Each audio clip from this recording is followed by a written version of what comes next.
Hello everyone. Today I'm going to show how you can import the data on SPSS. So for this, first open new file in SPSS like this and go to file here. And if you go to file, you need to go to the folder where you saved your data. Okay. So for me, I have saved my data in SPSS here in desktop. So first I'm going to show the data I have saved. So here I have saved it, and you can see that here is the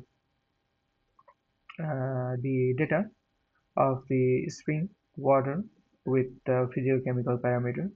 So like this way, first you have to arrange your data.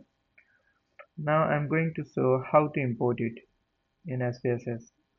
So go to file and just click on the data you want to import, open it, and okay.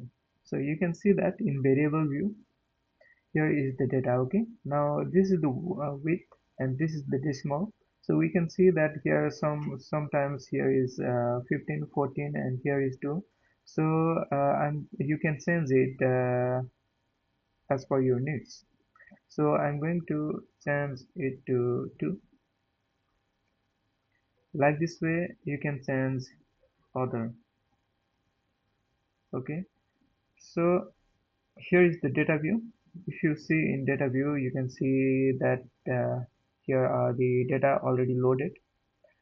So these are the data. This is the way to import the data in SPSS. Now you can perform different kinds of analysis by using SPSS.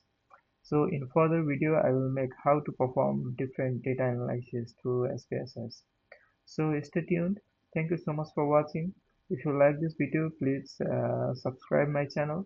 Thank you so much.